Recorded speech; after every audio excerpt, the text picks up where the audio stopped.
Thank you, Honorable Speaker. Honorable Speaker, today the case we're going to deal in this House probably comes up from sub-Saharan Africa, but it's not necessarily reduced to that place only. We believe that when we talk about religious aid organizations in developing countries giving aid so that some people convert from one religion to the other, we believe it's principally wrong. And we are only going to talk about how this is principally wrong and whether banning this is a right step or not. Honorable Speaker, the opposition will come up and tell you why it is feasibly not right. Why they'll come up and try to tell you that there will not be enough aid in the first place. But we believe before that conclusion, we need to understand whether it is morally wrong or not, whether we should be giving somebody the chance to use religion as a tool to make sure that they go on and use it and manipulate people. Honorable Speaker, on a first level, we're going to talk about how religion works and whether each countries in developing nations, what is the dynamic of the developing nations, how do religion influence people, and then we're going to talk about how this religion influences demands and habits and politics. Honorable Speaker, then we're going to tell you a bit of history, and then we're going to tell you how aid organizations work, how they give up messages subtly and directly, and we believe that then we're going to tell you why do they do this, and at the end of the day, why it is principally and morally wrong. Honorable Speaker, on a first level, we'll talk about religion. Honorable Speaker, see how religion works. All of you here in this house know that religion essentially controls most part of any human being. Honorable Speaker, it's just the fact that people believe in a certain religion, they want to commit to a certain religion, they would want to agree to some religious facts, and that is how it works. And this, what it does is, it influences people, it gives them a certain amount, a certain thinking, it shapes a certain habit. Let's say, for example, that Honorable Speaker, Muslims will only eat a certain amount of certain types of food. That is a habit. Honorable Speaker, this is what religion does to people, and we believe that when religion has certain powers over people, we want to tell you whether it should be working as a tool to make sure that people get aid or not. Honorable Speaker, if religion influences people to this level, let's see what happens after this influence. Honorable Speaker, we believe that if you can play with someone's religious ideas, you make sure that you understand his demands and you understand his access to politics or how he looks at it. Because the basic idea of politics on what you support and what you do not support, the core issue is always religion in the first place, due to the fact that religion tells you what is good and what is bad. And essentially when you decide what is good and what is bad, religion is a basic factor. And when that is a basic factor, if you have access to it, if you can influence it, we believe it is the biggest threat to any single race or society. We believe it is a basic single, the most strongest influence in any human being. Honorable Speaker, let's talk at aid organizations in developing countries. Honorable Speaker, these aid organizations in developing countries give out money in two ways. Either it's a grant or it's an aid. Honorable Speaker, we will not be talking about grants, we will be talking about aid specifically, because we believe that these aids come with a string attached, and we believe when these aids come with a string attached, the string attached comes with a very direct motivational factor, a very strong goal. Honorable Speaker, let's talk about subtle messages given out by aid organizations. Honorable Speaker, we all know missionary schools all over the world and how they teach people, how they look after a certain amount of educational prospects in a certain society. Honorable Speaker, we believe that these are subtle messages these people are providing in the name of giving education. On the same hand, we will talk about straightforward donors like Islamic donors who will specifically give out money to a certain Islamic situation only. We will talk about this and we will talk about both of this and we will tell you how this is wrong. Honorable Speaker, the aid organizations that the goal they come up with ultimately relates to the fact that the religion on the first place is an axis they need on a certain amount of people. Honorable Speaker, let's look at Congo and how it worked. Honorable Speaker, in Congo in the mid-1900s, people from different parts of the developed world went on in Congo and tried helping people by telling them that, look, we will give you money only if you try listening to what we have to say. It was not necessarily that they needed to convert, but as soon as they converted, they instantly gained access to some amount of money. Honorable Speaker, developing country dynamics tell you that these people are mostly poor, and when they're mostly poor, obviously they would want access to some amount of money, which would essentially give them some amount of support in different lifestyle choices. Honorable Speaker, at the end of the day, as soon as these people were ultimately changing religions for money, what happened was the dynamics of thinking of these people instantly changed overnight. And what happened was Congo at the end of the day was at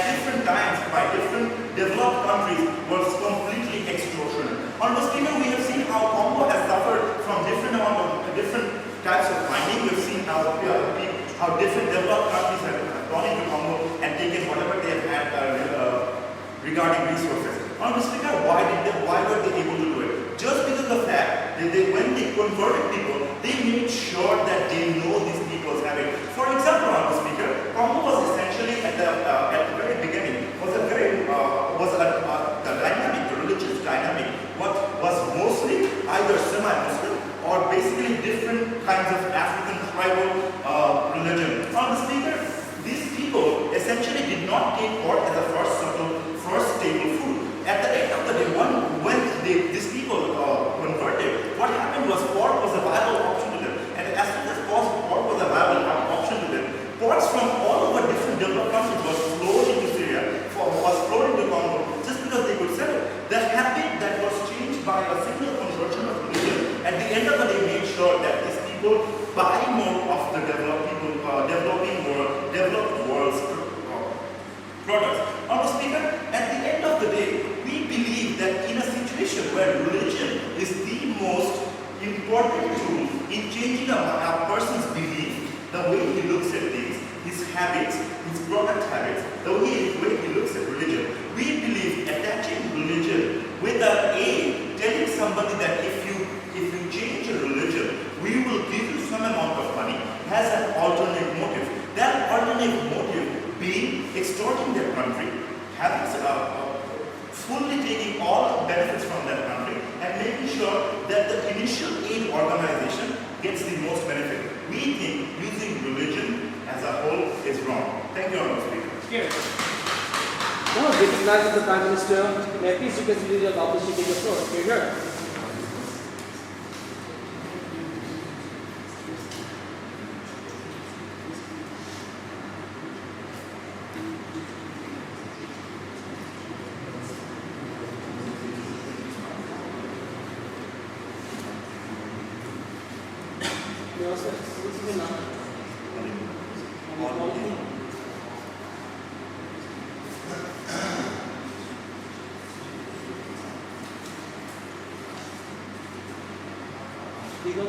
RVP, right?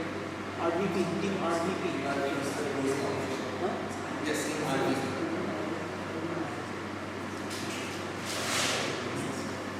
Leader of the Opposition, please.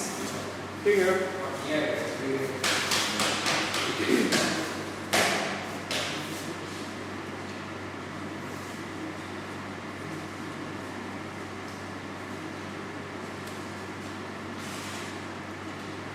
Essentially, what Nawaz had to tell us is that religion has influence in the society, and that some people change religion for money, and proselytizers like selling religion because it increases demand for, and how all of this is therefore a bad thing. First count, we really don't understand the causal link between how religion is influential in the society, and therefore why we should refrain from proselytizing religion. We believe if religion has a positive benefit to the society, in that we should proselytize religion. We should allow at least proselytization of religion, Mr. Speaker. Mr. Speaker, there was my fears that St. Joseph's School is going to create Christian subverted-minded people in the entire world. We tell you, Mr. Speaker, thousands of St. Joseph and St. Gregory graduate out of Christian schools all around the world, Mr. Speaker. We really don't see that subtle effect of religion playing into their daily lives, Mr. Speaker. We don't see there was like eating pork just because he went to St. Gregory's. Mr. Speaker, moreover, we tell you, Mr. Speaker, the idea of overt proselytization, even if the message that is being sent is subtle, understand that these organizations themselves are very conspicuous. They tell you, we are a Christian organization or we are a Muslim organization, and therefore any message they send is going to be taken with a pinch of salt by the people who are not within that community, because they understand at the very basic level that these people have an ulterior motive, Mr. Speaker. We tell you, which safeguards people from being fooled. Understand this, right? So, and then Nawaz talks about how people change religion for money and how that's a bad thing. We tell you, Mr. Speaker, people change religion because they lack something. Some people lack money, some people lack moral values, some people lack self-satisfaction, Mr. Speaker. It is for the same reason that the poor Congolese person is going to convert, as the same reason as a rich white man might choose to be a Muslim, because he finds salvation in this new faith, Mr. Speaker. We tell you there is absolutely nothing wrong if you want to change your religion for a certain gain, Mr. Speaker. Because at the end of the day, if you want to change your religion, you want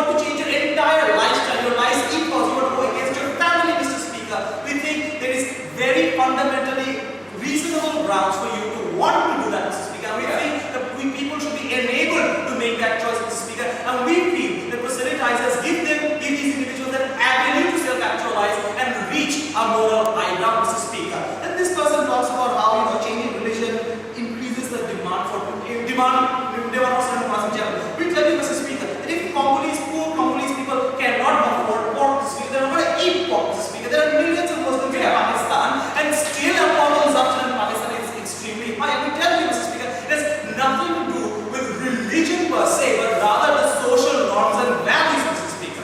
What do we want to talk about? We want to talk about the idea of aid as a vehicle for social change and why religious aid is absolutely quintessential in this circumstance. Now, understand the idea for aid for social change. Now, we all know that aid has a specific agenda, right? Now, every single donor organization is going to provide aid with strings being attached, with certain values that they want to proselytize, Mr. Speaker.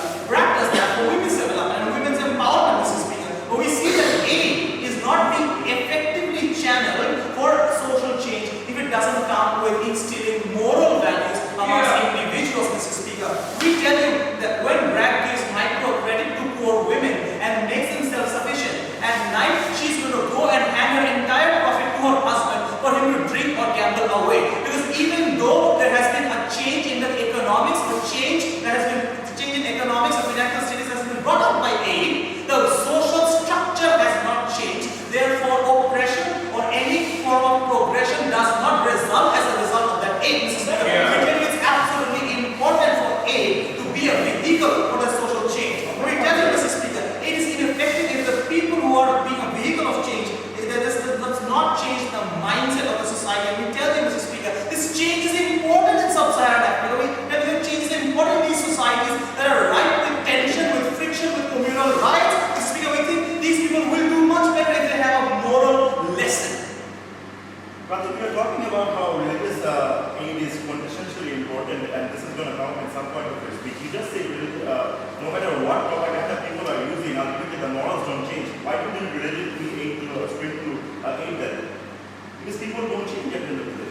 Mr. Speaker, we believe that when you are morally bankrupt, when you feel that you need some sort of light in order to guide you, we think this kind of incentive for people to receive a better message, to receive a better lifestyle that comes with money, that comes with a moral satisfaction, is going to be that carrot that makes them change. Now understand the nature of religious aid. And we tell you, Mr. Speaker, on the first count that this aid brings holistic benefit to the society, because churches and mosques, they don't just open up an emergency relief fund. They build schools, Mr. Speaker. They build clinics. They build church kitchens, Mr. Speaker. All of this caters to the holistic development of the community. Moreover, Mr. Speaker, there is a continual stream of money that comes for these projects. Even though there was discarded feasibility, it's important to understand why these religious aid comes with a continuous stream of money. Because the donors of these religious aids have a motive that they want to proselytize God's work. They want to do God's work, Mr. Speaker. And because they're driven with the motive of pleasing God, we tell you that there is constant flow of money that comes into these projects. There's also constant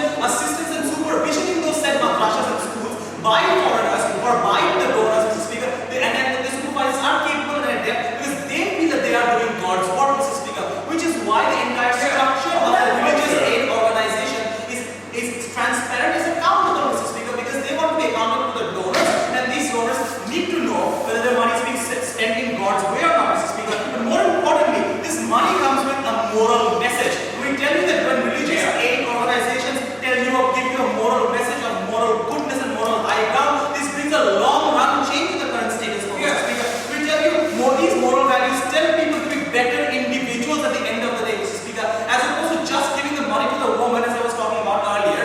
If the husband was also told that it would be a good thing to do not to beat your wife or take the money away from you, because these people are poor and illiterate, the sense of repentance was stronger on him, and he will fear God more, Mr. Speaker, which is why in this fear of God, he will be forced to change his habits, Mr. Speaker. He will be forced to respect the progression and the change that these religious organizations are trying to bring in the society at the end of the day, Mr. Speaker. What did we exactly tell you? We tell you that aid needs to be a vehicle for social change. We tell you religious aid comes with a packet of moral values, and it enlightens people, Mr. Speaker. We tell you this kind of change, holistic, progressive change, can be brought out only or best if you have religious aid, which is why we want to promote religious aid being given out. Thanks. Now, recognizing the lead opposition, may I please request that every Prime Minister take the floor. Here.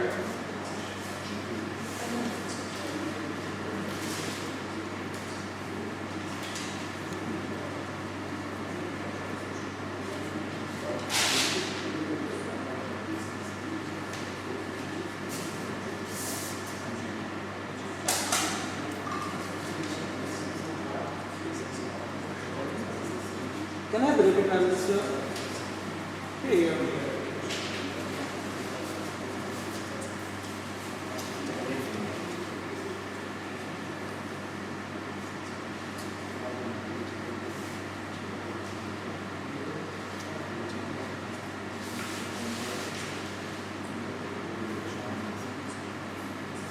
Mr. Speaker, the Senate of the House wants to say that at the end of the day, this kind of moral lessons are necessary for the people to change.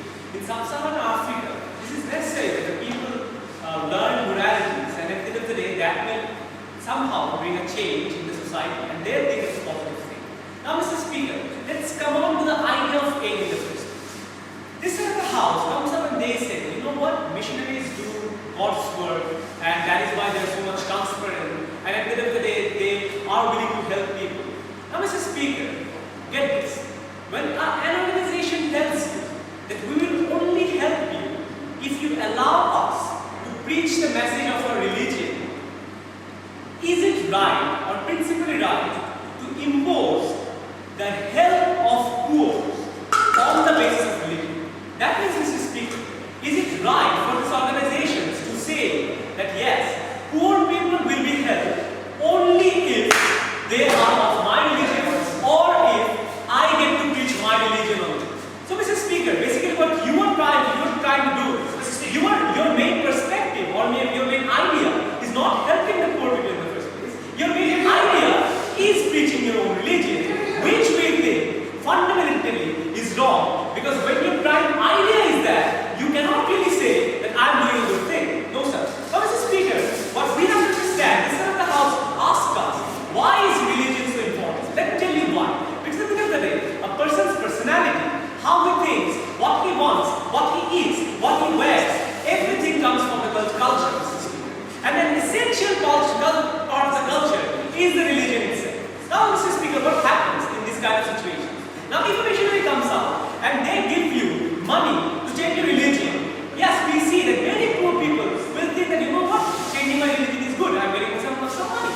But the thing is, first generation, second generation, third generation, these people start to get the idea that, you know what, the people who preached us this religion, they must be good. They must be good at what they do. Their culture must be good. That is what happens. The problem is, these people try to be like the missionaries or like the people who try to preach them. Now, Mr. Speaker, what happens is, this essentially changes the social dynamics of the country. Yes. It essentially changes what the people want. And what is the result, Mr. Speaker?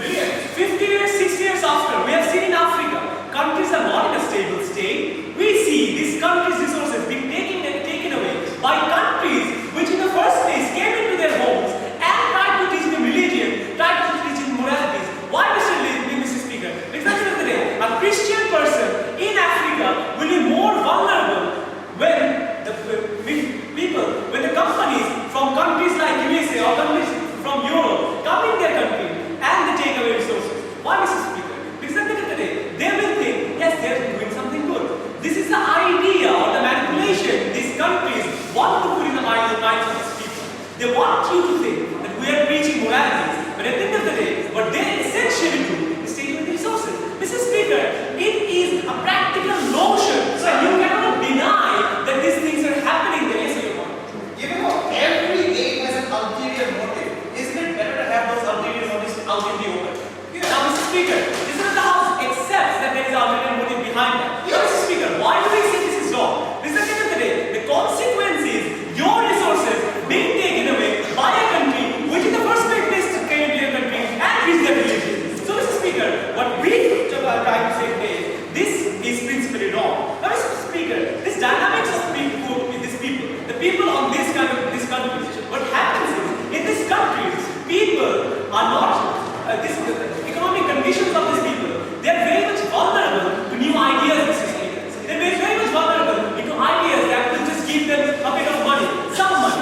And that is why, when these people change, we say that these people who were not in the right state of mind, because they had poverty, they had other problems, they had clashes in their own country. So when you say that these kind of vulnerable people will be subjected towards your ideology, what you're essentially doing is, you're putting an ideology in someone who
No, these people will not feel that this, the moral lessons that the preachers wanted to preach was at the end of the day for their own good. Mr. Speaker, no.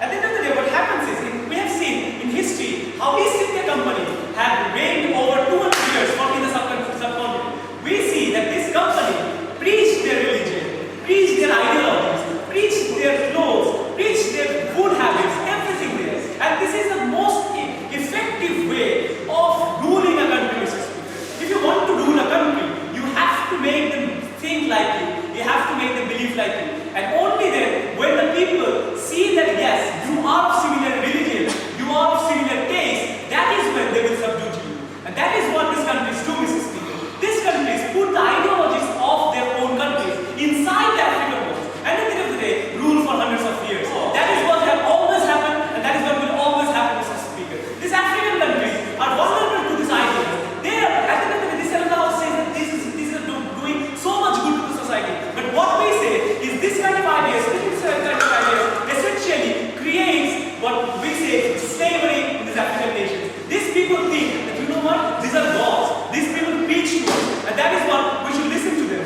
We should listen what they have to say. We should do what they tell us to do. We have seen it how East India Company has, and the British government has sent missionaries to control the world and the ideology that changes the beliefs, Mr. Speaker. So we think beliefs are a personal thing. Changing them can bring harm to you, and we see that this tangible harm in Africa now. Thank you. Well, recognizing the Deputy Prime Minister, please request the Deputy with office to take the floor. Here.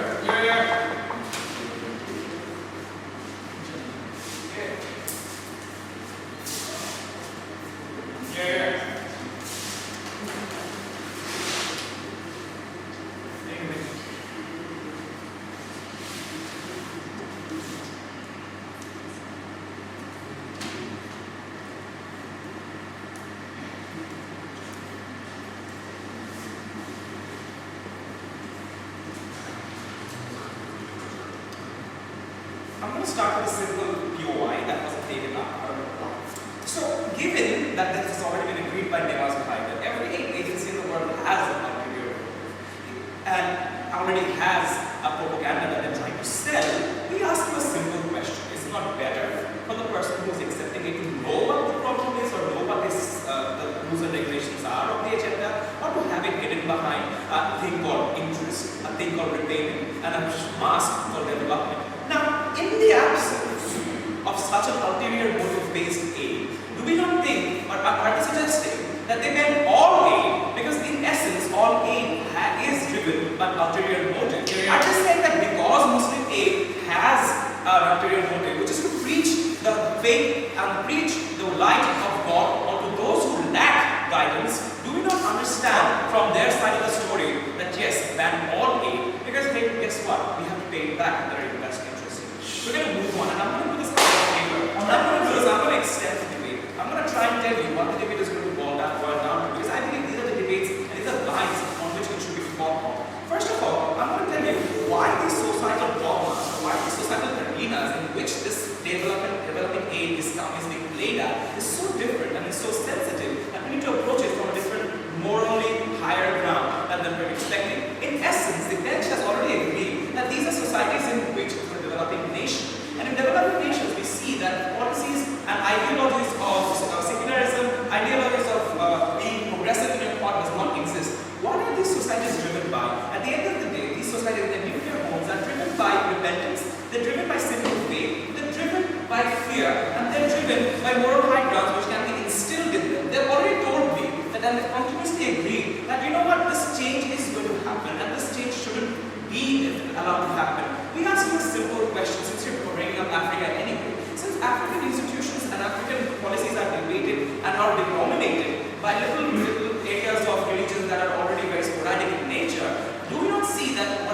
societies by directly addressing the most central core of a human being's belief, which is faith. And we say there is nothing wrong with it because faith defines your lifestyle. Faith defines the very hand that you raise when your wife was the bread earner. Faith defines in a society in which you are not progressive enough because you're not educated enough because it is not developed enough. Please sit down.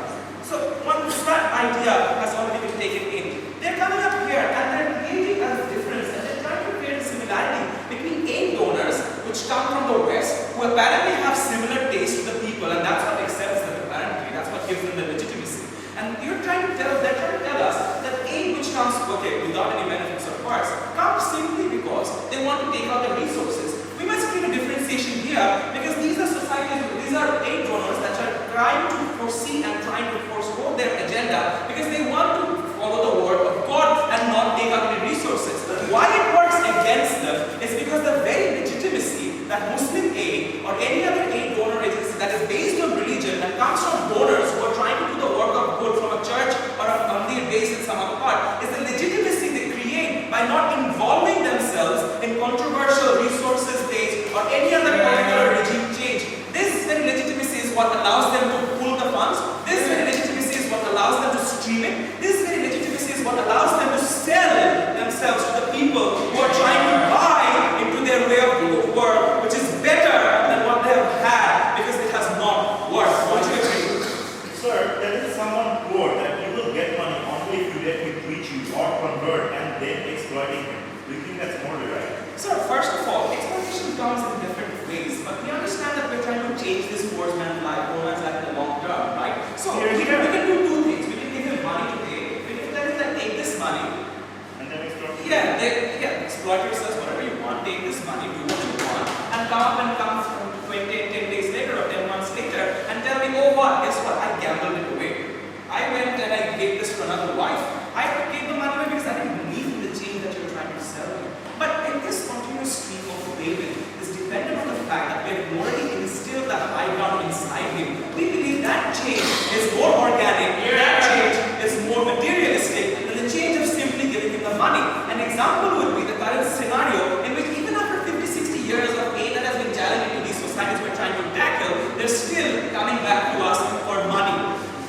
Moving on, while we have understood that there is this vacuum of faith, and once we've established the social dogma under which this paradigm is working, and we've already told you that this money is a streamline that comes based on faith and legitimacy over drive is not depletion of natural resources, we have already shown you why we are different from that side of the house. But this is where we take the debate a little further. We want you to understand that these faith, the faith that they're trying to instill, that this faith that they're trying to brand themselves into works in two ways.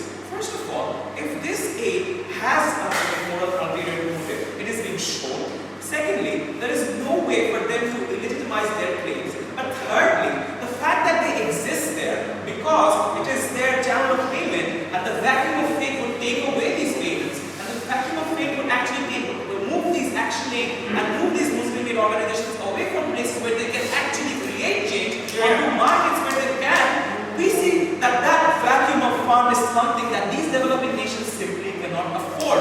If these developing nations have not been in a structured society, but they've been able to organize themselves under a brand of faith that the government is preaching, then we say that given that they have a choice, given that they have the simplistic capability of making a choice between a religion and their moral high ground, and then making the decision of taking aid, which is important to them, we believe that option should be viable, offered, and yes, definitely preached.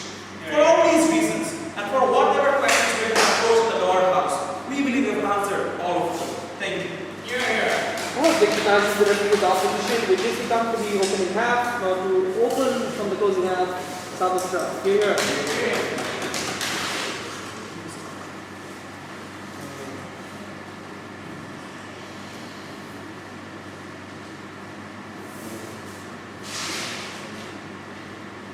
Ladies and gentlemen, first things first, to Ashwin, no you have not. Today, ladies and gentlemen, what we are essentially going to do in this debate, we're going to tell you that their concept that any moral lacking or you making use of an individual's need is okay as long as it results in anything positive. We say that no, even if these government organizations are offering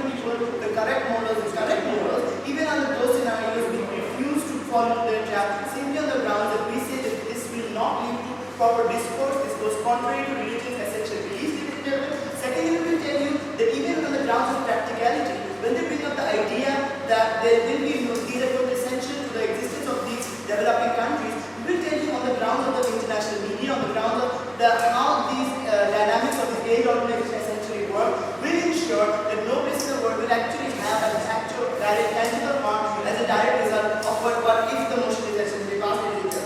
So those are the two essential.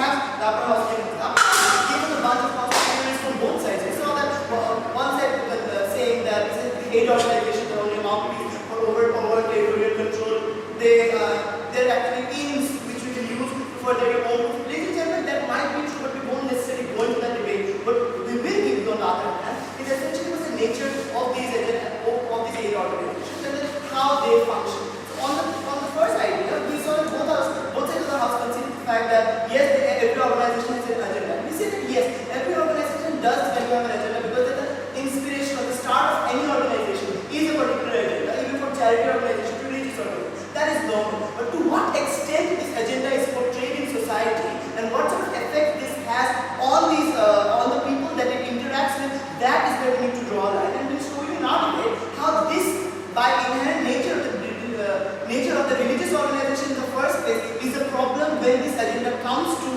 process the line of being a normal organization. When it becomes a religious organization, that the problem lies. The second idea, Arghya tells us that by nature people are skeptic of beliefs and they will take everything with a pinch of salt. We say that's not necessarily true, ladies and gentlemen, because of the simple fact that people in different societies are not as educated or even as aware about their beliefs. That's one. Simply what we see in developing countries in general, who are more prone to accepting extremist ideas, they're more prone to accepting radical ideas that their politicians serve. On the second hand, let me tell you, the idea of sweetening the deal with money essentially plays as a major factor as opposed to a minor factor in terms of benefit. We saw that in India, as soon as the government legalized the sale of human organs, a village lost 94% of its adults sold their organs, ladies and gentlemen, even though the people are supposed to know that selling their organs is probably going to be harmful. Because, ladies and gentlemen, by default, the people who require this aid in developing countries, there's an urban class which probably gets labeled by and large, the majority of the masses are poor, and when there is any concept of money, any concept of financial incentives thrown into them, their actual choice of awareness, their actual rationale becomes much more diluted, which is why when you have an agenda which is religious, they're much more likely to be swayed by religious agenda. I'm going to come into the debate of why religious agenda in particular is a problem. Okay, ladies and gentlemen, let me tell us about how essential it is that we have these aids because it builds schools, etc. We say that yes, they are necessary as things stand today. But why have not a huge amount of aid gone to Libya when at the same time a larger amount goes to Palestine? It's because the perception the world has that Libya is taken care of. And that is where we see the international dynamics coming into play. When you see what fuels these donations, we say that yes, aid organizations are fueled by donors who look at charity, look at their own agenda. But we also see the major part of donation essentially when we give out is when we see a person is in genuine plight. Ladies and gentlemen, when there are places in the world that become as top spots in the media where people are not being given proper stuff, when the general world sees that the people are not, their demands are not being met, we see the media coverage as well as the pressure from normal peer groups, we see the aid comes from there. People will start giving away money because of the altruistic needs as opposed to donations. So even if the aid from donors would give it directly as a result of religious agendas go away, we see the vacuum created by that and the portrayal of international media as well, the portrayal of peer pressure, that will get you the aid, ladies and gentlemen. On the other hand, now coming on to how these organizations work with it. I say on the first part, but before that, any aid is driven by media and international perception. How's religious aid any different? exactly, I'm coming to that. More importantly, why do we draw a line when we're talking about religious organization here? On the first idea of religion itself, we say all major religions in the world portray an idea that any change or any inducement has to be because of the idea of beliefs in itself. So whenever you sweeten a deal by adding money into it, by adding any sort of financial incentive into it, it goes contrary to the doctrines of the religion itself, which is why there's a problem for the religion itself, ladies and gentlemen, because all religions in the world promote the idea of awareness of choice when you want to make a decision, which is why, ladies and gentlemen, an individual who is not capable of making a rational choice cannot convert, ladies and gentlemen, because that person has aware of each other. The second idea is why it is wrong. You see, it is wrong because when you make use of someone's lack of something, which Arghya says it's fine because they lack something and the need is satisfied. He says that's not necessarily true. Just as politicians are not allowed to bribe people to buy into the political ideologies, people shouldn't be allowed to buy other people into the religious ideologies because of the same reason that politicians are not allowed to. Because as soon as you allow any sort of financial incentive, the rational decision-making process of that person becomes specially hindered, especially if it belongs to a village in parts of Africa.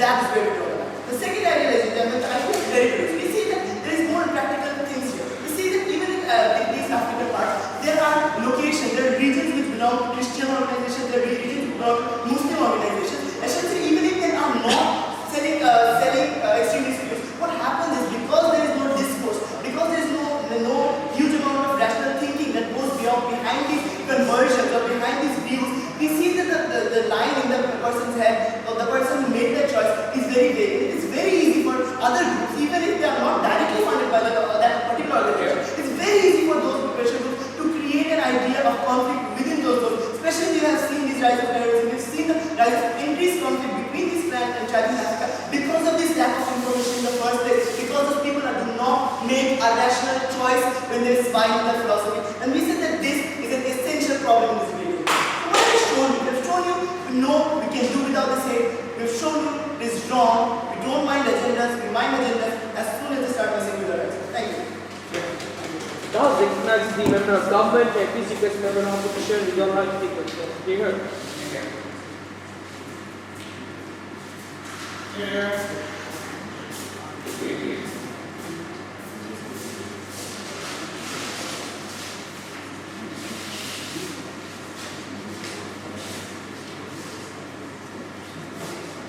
Just 10 seconds.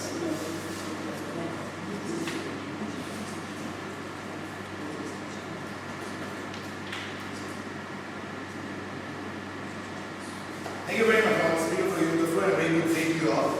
There is a fundamental unbalance when it comes to seeing things in the right way from this entire debate.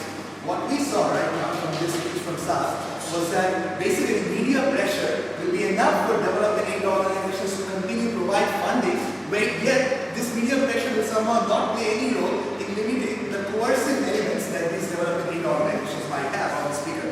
The fact of the matter is that we feel that if the media can play an extremely good regulating role in terms of making sure the development aid organizations are cut their funds, we also feel that they can play an extremely good regulating role in making sure that they do not coerce people into changing their religion and that there are financial incentives attached to the whole thing. And that is where we feel that the role of regulation comes in. In all of these countries, regulation has played an extremely important role on the speaker. In Bangladesh, there were certain Christian organizations which used to provide such coercive aid, but their effects has been limited. In Africa, which has been the main focus of today's debate, we saw how Catholic missionaries that actually preached against the use of condoms were limited, and the Pope was actually forced to give an indictment, making sure that the Catholic organizations do not actually go on preaching such messages which are contrary to the public benefits. And that's why we feel that media and regulation itself can limit the coercive elements. We do not need to ban development aid organizations. So the flow of development remains the same. We do not have to worry about that. At the same time, media and government organizations have played the regulatory role that is essentially limiting the coercive elements. Secondly, the second speaker from the opening government, talked about how the British ruled for 200 years and that they were able to somehow instill their mentality in our people. I want to speak that this is where the crux of the argument lies at the end of the day. We feel that what they're trying to do is essentially misguided, because even if you try to ban development in organizations, foreign investment is coming in, they carry out corporate social responsibility activities, they will find loopholes to make sure that religious politicizing goes on. Because at the end of the day, it was the East Indian Company, not any aid development organization that was able to carry out this religious politicizing. And that's why we feel that even if you try to ban aid development organization, if there is a problem with this status quo that is not going to solve, this effort is essentially misguided. Now, having come up with, having dealt with those rebuttals, let me go into my two extensives on speaker. My first extensive is that, first of all, we need to understand when is the right situation to ban any organization for preaching their message, and whether the arguments put forward by that side of the house actually qualifies that situation. And secondly, we need to understand whether in the context of developing countries, for the sake of economic and social development of these countries,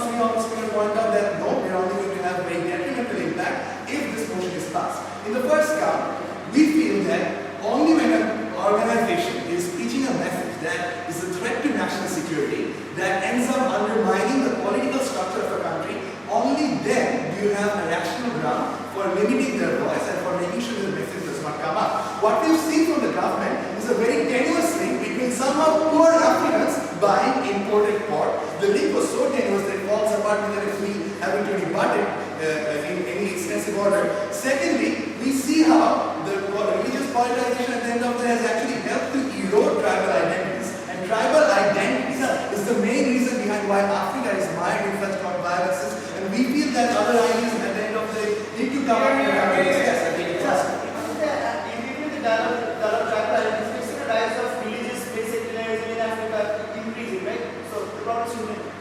At the end of the Honorable Speaker, the fact is we need to limit free exchange of ideas. We will only see such problems occur again and again and again. The fact of the matter is, Honorable Speaker, the only way you can have respect for the other's point of view is to make sure that everybody has a free exchange of ideas and that everybody has the opportunity to participate in this free exchange of ideas.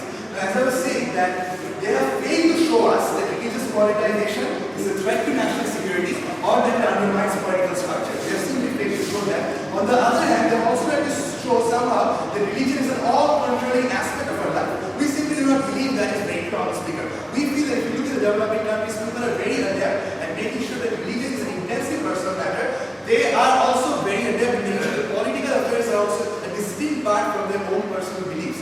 And that's why we have separate courts in Africa. Civil courts deal with matrimonial and family issues that actually carry out the religious regulations, but there are other courts, the criminal courts, have their own secular order of their own in African countries and in many of the developing countries in Asia. At the end of the religion, the effect and control and influence of religion is limited to a certain sphere, and we believe that when you actually end up intervening in this personal sphere of the life, that is when this motion ends up being a threat to the national security of these countries. It's not the other way around. So you have to show us that somehow allowing aid organizations to continue this politicizing is somehow detrimental for the national security, which they have totally failed. Our second extension of the Speaker is that right now, in the context of developing countries, we need to challenge the status quo. We need more ideas coming in. We need a renaissance, and such a draconian measure. And where does this draconian measure end? This is slippery slope to ending all sorts of public exchange. This is slippery slope to constricting freedom of expression. Under these circumstances, we feel, Honorable Speaker, that for an economy to flourish, for people to actually feel empowered, and for people empowered to feel choices, to feel that they can take choices, to make informed decisions, you need more ideas coming in. You cannot constrict ideas. I'll give you an example. Soviet Russia tried to do this. They tried to ban all sorts of religious preaching, but at the end of the day, this simply did not contribute to the feeling of empowerment and personal liberty of these people. And that is essentially what is necessary for economic development, for making sure the developing country actually reaches the next stage of development. You need to empower these people, and constricting or limiting the exposure to other ideas simply does not help. So when it comes to the context of developing countries itself, we have given you an example of how religious politicizing might actually erode tribal identities in African countries, leading to a more conducive scenario for peace. We've also shown you how trying to limit down religious preaching in the Soviet Russia, which also had plenty of similarities with developing countries right now, actually leads to a further erosion of the public order and ends up being a national ends up making a mess out of the national order. And our first extension clearly pointed out to you that none of the conditions that we need to fulfill for cracking down on the developing organizations' freedom of speech has been fulfilled by the case presented by the government. This is not, religious politicizing is not a threat to national security. It's not going to undermine our political structure. If anything, from the opening house, we clearly showed how this will bring about positive social changes. So with these two examples, we clearly feel that we take this agreement. Now recognizing the member of opposition and please because the government to close the case on behalf of the government bench. Here. Thank you, Honorable Speaker. As such, we thought the upper house's case did concentrate to the lower house's case first. They came up and told the idea of media regulation, despite the fact that clearly stated that, you know what, in these developing nations, in many places, the media does not exist in the first place. It does not get the access to media. They do not get access to internet. They do not get access to television.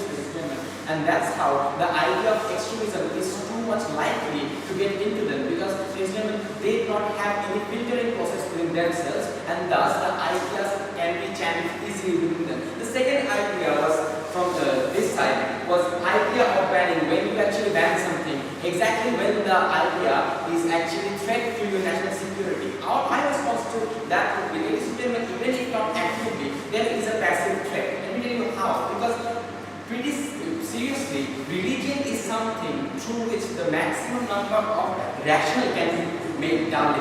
How? We have seen the religion is the only incentive. Suicide bombings take place lately. So first of all, religion is such an incentive to which a terrorist organization can go to the furthest. Number two, when you actually give money to these people and doubt their rationale, what happens is they do not judge the religion upon the beauty of the religion. What they do is they judge the religion upon the money, ladies and gentlemen. And thus, eventually, our religious extremist group forms, and then again, the total clash with other religious communities take place, ladies and gentlemen. Because at the end of the day, these are that set of people who do not actually understand the religion. They took the religion because they got benefit from it, and thus they want to pay back, and thus they do not have any idea what the basic message of the religion is. They can fight for the religion, ladies and gentlemen, because this religion actually feeds them, ladies and gentlemen, and thus it is more likely for such people to turn into terrorist, ladies and gentlemen, which is an eventual threat for the national security. Now let's look at the lower house gave us a fantastic idea about free exchange of ideas.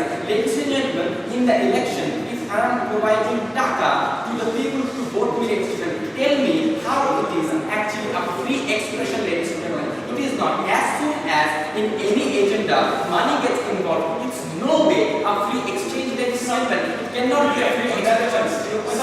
Sir, don't you believe that the same organizations actually make sure that the organizations continue to give funding, will also be able to make sure that they will be able to... It has nothing to do with the argument of free exchange of ideas. When you say free exchange of ideas, you need to tell me that there are no strings attached. As soon as you tell me this idea is sold to you, exchange of some money, ladies and gentlemen, that's exactly when free exchange of idea is a vague term, ladies and gentlemen. Why Saint Joseph is proud to do what it does, ladies and gentlemen. Saint Joseph is proud because, ladies and gentlemen, Saint Joseph does not say that if you do not take this religion, we won't feed you. As soon as this religion actually takes mortgage to the hunger of the people, ladies and gentlemen, as these organizations are most certainly going to do, ladies and gentlemen, that's exactly it is going to wrong. We say from the lower house that the only good reason for someone to take a religion into his belief is the beauty of the religion and nothing else. And that's where we believe principally from a religious perspective, from a religion's perspective, a religion can only be taken if you believe in the beauty of it, ladies and gentlemen, and thus it is fundamentally wrong to accept a religion unless you believe in the truth from it. Not take it, sir. Second thing, the upper house talked about building a new morality, building a sense of morality. What we say is you are not necessarily building a new sense of morality. What you are doing is breaking their morality. See, they had a sense of morality, they had a sense of religion. You are buying it first of all, and as soon as you buy someone's morality, you are breaking that morality in the first place. And a person whose morality, whose religion can be bought in exchange of food or in exchange of money, you are already breaking that morality. So then again, in exchange of that money, the religion is taking, he is not taking too deep, ladies and gentlemen. If he is not taking too deep, it is once again sellable. Yes, your point.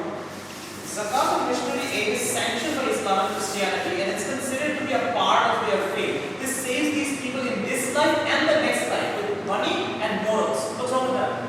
What's wrong is that I do not believe your ideas in the first place. I am an uneducated person. That's why I take your religion only because I'm hungry. I do not care about what your religion says after life. I care more about my hunger. And that's why in the longer run, I don't understand your religion in the longer run. And that's why I take extremist ideas. I become terrorist. And thus I do not move to the better part of the religion, to the worst part of the religion instrument. And no morality is being made at the very reason, because morality is something you cannot break and then remake it.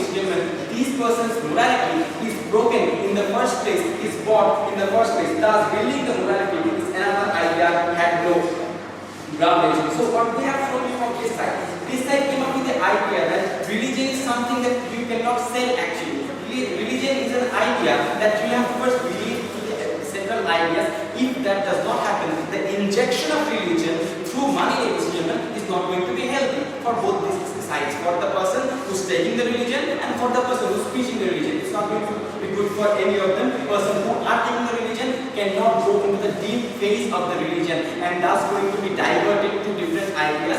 And people who are preaching it are not going to make their issue successful because these people are not actually religious people. These people are hungry people, ladies and gentlemen. And secondly, what I showed you, that as soon as you try to buy someone's morality, there is no way you are going to make another morality and go in that. You have already broken the confidence of that person and he does not anymore believe in the religion. He only believes in hunger, ladies and gentlemen. And I also showed you how other altruistic manners like Saint Joseph are literally better when they serve people without putting a ban that if you are not a Christian, you cannot read in Saint Joseph, ladies and gentlemen. Saint Joseph does not tell that. So as soon as you say you cannot eat unless you are a Muslim, ladies and gentlemen, that is where it goes all wrong because you are mortgaging the hunger of a person, ladies and gentlemen, and that's why principally it's wrong. It's against the essence of religion, ladies and gentlemen, and it's against the essence of morality. And then again, the last point he tried to make was that regional thing, ladies and gentlemen. There would be more clashes when in the same region there are two parties, like one religious group and another religious group preaching their ideas, and the basic idea of giving money is injecting this religion, ladies and gentlemen. The basic agenda might be the belief, the good things that Arghya talks about, but the inner thing will be talking about making my own religious army a bigger and stronger one and creating a war right there. We are very proud of those. Thank you very much. Well, recognizing the government very effectively, you can also extend the debate here.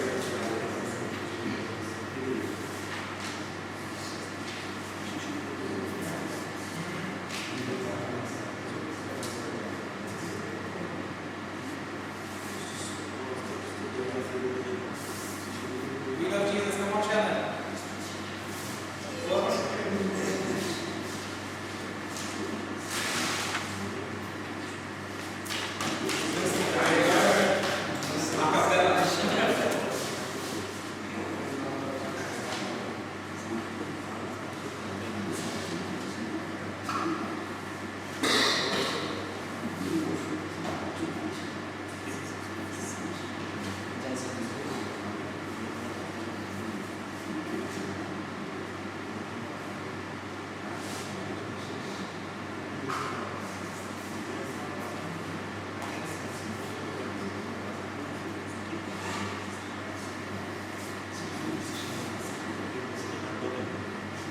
Right, ladies and gentlemen, what have you seen so far? Thankfully, I'm the last speaker on this house, so I can basically tell that what has come from this today's brilliant government side: exploitation through money, ruining of sanctity of religion by exploitation of money. And again, once again, talking about St. Joseph's School, and again, exploitation of money. So, what has happened? When my first speaker has come up and talked about how we can bring about a regulation of the system in order to limit the fact that there will be limitation of coercion, so to prevent exploitation, they have had no answer to that. They have completely ignored it and continued blabbering about how money will be exploited. Now, the main thing which I wanted to talk about is, first of all, let me start off with my rebuttal, starting with the second speaker. He has come up and talked about how media pressure will cause organizations to continue giving funding, ladies and gentlemen. That is exactly the point. This same media pressure will also be able to limit the coercion caused by these religious organizations. So what do we see? There is a control system present in the government, which is present in the country, which is already able to limit any damage or exploitation or whatever they come to bring up to a piece of power.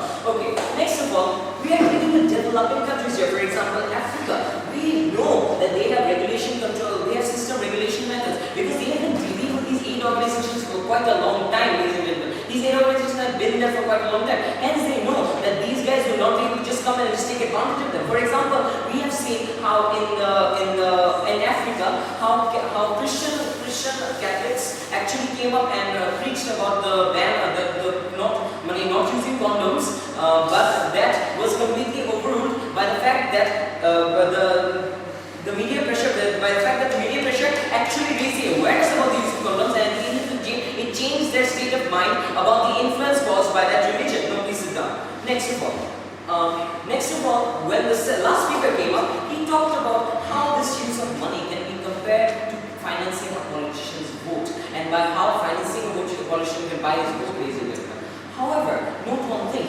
when we do ban, when we prevent this financing of vote, we do not ban the whole political system. We just regulate the political system itself. Similarly, there is a method of regulating this system of which we have brought forward today. We have made sure that by regulating the system, we do not cause any damage to the country itself, as well as we can make sure that the people have this free market of ideas, which will enable them to enable empowerment as well as give them the ability to make the proper decisions, which they have not talked about. They have simply talked about the negative. They have completely taken away the fact, as Arghya and the first speaker said, that there is an ulterior motive present here, which will be enhanced by my clashes. Now, the first clash, the main clash that we've seen today is what is the actual main goal of these aid organizations. They've come up and they've completely confused you all by trying to tell you time and time again that they've come to you to exploit resources, to exploit your methods, to exploit your ideologies. Not at all. We have come up and said that every aid organization has a main ulterior motive as brought up by them. That is to instill their faith in the community. And when my first speaker comes up, he further enhances and provides better analysis than the first government, by the first opposition, by saying that why this instillment of ideas is important, because it enhances the free market of ideas and it gives individuals the individual empowerment as well as the ability to make decisions on their own as well as have their own freedom of choice.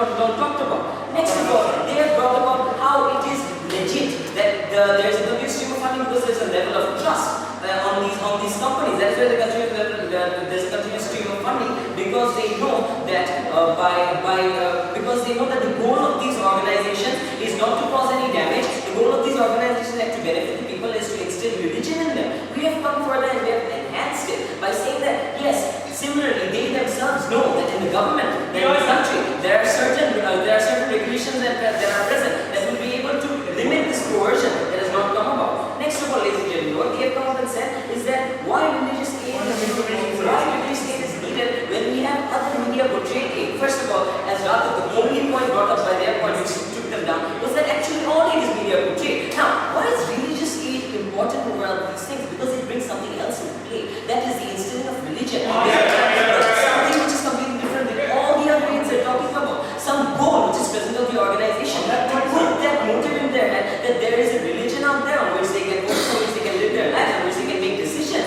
That they have not come up with any other aids, and hence we have these aid organizations, the goal of the aid organizations being fulfilled. Next of all, they have come up to say Okay, sir. A basic question. How do you know which religion is better and which religion to preach? That completely comes down to the way of preaching of the people. And when we have brought forward a system where they are not forcing any coercion on the people, it comes down to the ability to preach. That comes down to the skill of the preachers themselves, ladies and gentlemen. Stupid POI, really. Okay, next of all, ladies and gentlemen, when we are focusing on my last class, which is not taken. Next of all is the right of organization to the freedom of speech. What they have completely ignored is that this is an organization. They have the right to have a freedom of speech, which they have not talked about. We have said that when does this freedom of speech cross a certain boundary? Only when there is a threat to national security or political grounds. Only then do we limit it. Hence, all these negative effects which they have brought up, we topple them down. Because when we bring a system of regulation, these organizations have been working for a long time. These organizations are in good contact with government. These organizations can be monitored and regulated. When their motives, when their principles can actually be regulated by the organization itself, as well as the legitimacy of the sponsors funding the organization. What do we have? We have the basic fact that all of these negatives brought forward by this government, which involve exploitation and terrorism, it does not even count for radical ideas. Next of all, we've talked about how it helps to erode the tribal identities among the African tribes. So when you come up and actually bring forward this model of Africa, where there are different tribes practicing their different religions, we are coming in and we are instilling on them the belief that there is a certain religion out there on which they cannot focus on. We are ignoring all discrimination among the tribal tribes and we are allowing them to focus on